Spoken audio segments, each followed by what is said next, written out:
from the BBC World Service in association with ABC and All India Radio. This is Stumped. Hello and welcome to Stumped, your intercontinental hit of news, features and debate from the quirky world of cricket. I'm Alison Mitchell in London, and on the eve of the latest round of county championship matches, can you believe we had hail and snow in some parts of the country? I'd actually just managed to fluke a little half hour of sunshine amongst all the rain to go and have a horse ride, and then as I got back in the car, ended up sitting for 15 minutes while hail and snow absolutely pelted the windscreen. That's the English summer for you. A more unusual sound, though, than hail in May has been the sound of sports fans. A full house at the Crucible Theatre in Sheffield for the World Snooker Championships. There's been crowds at other sporting events as well. Hopefully that's going to lay the foundations here in the UK as things look a little bit brighter in terms of COVID. It's Jim Maxwell here in Sydney, and we're never far from something going amiss with COVID, whether it be in India with Australian cricketers and 9,000 Australians who were sort of stranded there, but also, again, in Sydney, we've had an outbreak and some social restrictions. So we haven't quite put a lid on it, but that's certainly the case in other places in the world, I hear. Well, certainly in this part of the world. Jim, hello, this is Charu Sharma for All India Radio, speaking from Bangalore, which now has the dubious distinction of having the most number of positive cases in the country. And of course, it just doesn't look any better. I believe, though, that in the two other hotspots of Delhi and Mumbai, there's some sort of a peak that has been now reached, and it might actually reduce hereafter or wane, this whole COVID thing. But as we all know, it just is not possible to be safe enough. And most famously, of course, the IPL found out to its extreme displeasure. Yep, Charu, stay safe yourself. It's good to see you and Jim. But yeah, the big news this week was that the IPL was called off, suspended after coronavirus breached the bubble and a number of players and support staff tested positive. First, it was two players from Kolkata Knight Riders, Varun Chakravarti and Sandeep Warrier. Then Riddhiman Saha from Sunrisers Hyderabad. Mike Hussey, the former Australia batter, Chennai Super Kings batting coach, he later tested positive as well, and he's in fact stayed behind in India for the moment. He is experiencing mild symptoms at the time of us recording this now. The bowling coach, L. Balaji, as well, also tested positive at CSK. So all those have been isolating. In a statement, the IPL said it had, quote, unanimously decided to postpone the season after an emergency meeting. The statement went on. The BCCI does not want to compromise on the safety of the players, support staff and the other participants involved in organising the IPL. Well, Charu, we heard all the arguments for continuing with the IPL from Dhiraj Malhotra of the BCCI last week, and you agreed. Do you feel any differently now? I mean, it's not good enough, is it, to wait until players and staff test positive before abandoning such a tournament? Well, as we should perhaps say now, but I still would like to stand by what I said a few days ago, because at that point of time, with the bubble still intact and no breaches reported, it would appear that the IPL was managing its affairs rather well. And as I said, psychologically, it was also quite a bit of a relief every evening. There are any number of media reports even now finally confessing to the fact that in the evening there was some respite. I mean, they could watch the IPL, they could relax a bit, because the communication channels, Alison, Jim, are still full of dark, distressing news about no oxygen or very limited oxygen. The hospital beds are very hard to come by. There's a mad scramble for them. And so too medicines. Everyone's, texting everybody else saying, where can I get this? How can I get that? And of course, the number of cases is rising. But with the bubble being breached, of course, now it's a completely different story, because the IPL, you could argue, was responsible for its own ecosystem. And yes, it's not easy to see that there's such chaos outside while you're managing your own affairs. But in countries such as India and many others, I suppose there's this dichotomy anyway.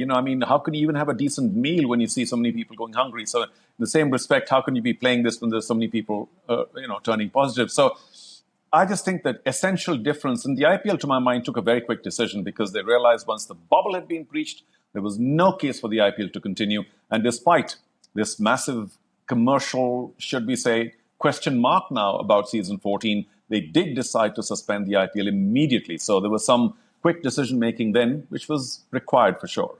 Aussies were effectively stranded, though, by that decision because their country's border is closed to travellers from India. All of them, I mentioned, bar Mike Hussey, they've all gone to the Maldives now to wait until May the 15th when the travel pause to Australia is hopefully lifted.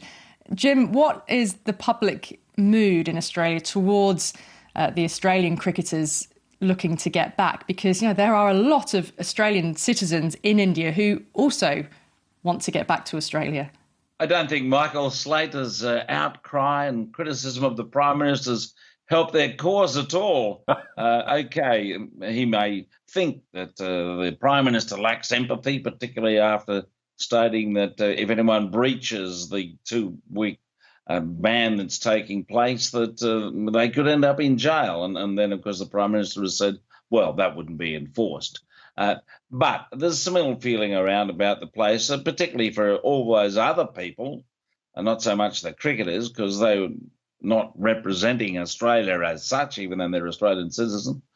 They made their decision to go and play in a private tournament, and it looks like they're going to be pretty well looked after through this process. I think, the whole situation with India is generally regarded by most Australians as being a house of cards from day one. It was just a question of when was it going to fall over and what will be the knock-on effect for anything else that India wish to stage.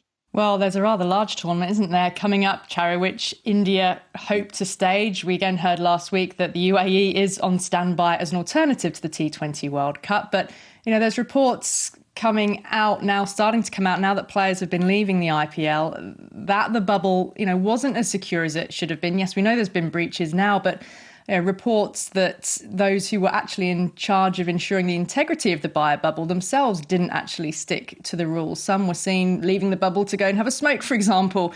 I've had players confirm to me anxiety around the fact that, ground staff were not part of the bubble and therefore, they were worried about that being a leak, if you like. And this doesn't bode well for not just the future of staging tournaments in India, but in fact, tournaments that require multi-grounds and multi-travel.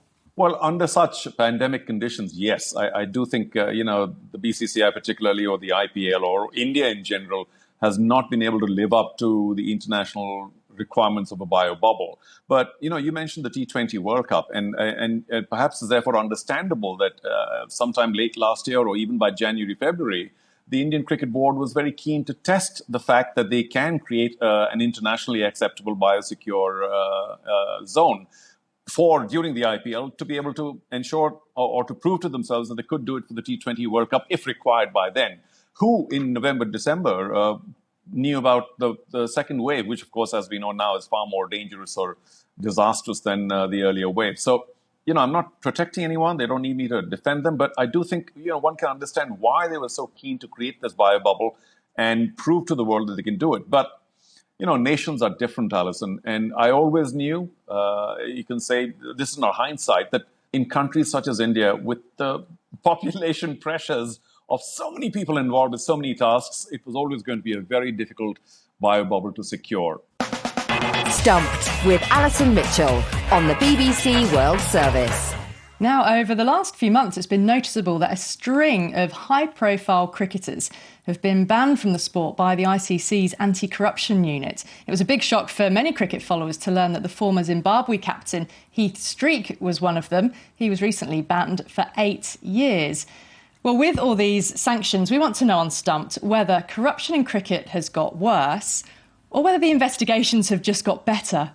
Well, here to unpack a little bit more about the inner workings of these investigations and just how they unfold is Alex Marshall, who is the General Manager of the ICC's Anti-Corruption Unit. Alex, welcome to Stumped. Hello, thank you very much for having me along. Yeah, really intrigued to hear from you. And tell us a little bit more about the unit and exactly what you do. Yeah, so our role is to help cricket protect itself from the people who will try and ruin the game by trying to get corruption in somewhere within the system. And basically what the corruptors do is hunt around for the best opportunity to find a way in. So the job of my unit is to work with everyone in cricket to keep those people away from the game so we can trust what we're all watching. We gather the intelligence on what is going on and who is doing it and who are they targeting and which events are they looking to get into, and then we try and prevent them doing that. Would you say corruption is rife in cricket, or is that a perception built through the number of sanctions that you've been imposing recently? I'd say absolutely that corruption is not rife within cricket.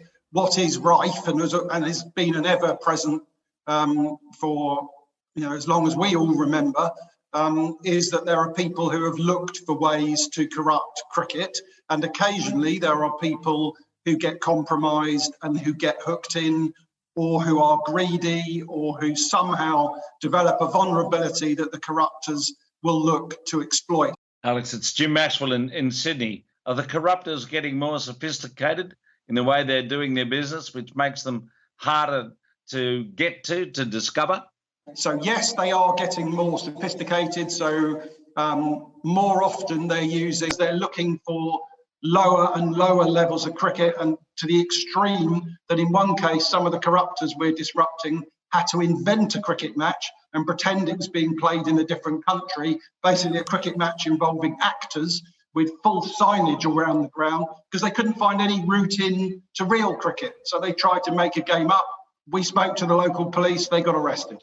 Once a player or a backroom staff or whoever it might be is banned from cricket or faces sanctions like that, what support is there to them? Is there a follow-up? So I think that's a really good question. So actually it starts a long time before that. When someone becomes a suspect, we always make sure that we refer that player to the player association speaker, for example, to make sure that if they want to seek any support, anything around their welfare, they've got someone they can talk to away from the ICC, nothing to do with us. And then we do try and keep in touch and make sure we involve those people where we can in educating others to avoid falling into those traps and becoming compromised. And I can think of some of the big names in the last couple of years who have received sanctions, and they are willing and keen to get involved and be the future voice about how you must avoid getting compromised. And from the very first indication that this looks suspicious, keep away from it and report it to the ICC. Alex, it's been fascinating hearing from you. Thanks so much for joining us on Stumped, and keep up the good work. Thank you. Thank you for the programme. That's Alex Marshall, who heads up the ICC's anti-corruption unit. From the BBC World Service, this is Stumped on ABC and All India Radio. Finally on Stumped, we're going to hear from 21-year-old Scottish cricketer Abtaha Maqsood, who's been signed for the Birmingham Phoenix in the new 100 competition. Now, Abtaha's passionate about many things, including her religion. She loves cricket and she wants to be a strong Muslim role model for other young girls who aspire to play the sport. Now, she's one of millions of Muslims who are currently fasting during the holy month of Ramadan. But how difficult is it for elite sportsmen and women to fast? Well, I caught up with Abtaha earlier this week and asked her just how she's been finding it. It's quite tough. It can be pretty intense at times. I think this year it's been okay with the fact that I haven't actually had that many cricket matches on, and we've just kind of been training quite a lot. But other than that, it's just kind of been me sitting in this room and just studying for exams, really, which is also probably just as draining as playing cricket. But yeah, I haven't actually played much, so it's actually been a lot more chill than I thought it would be.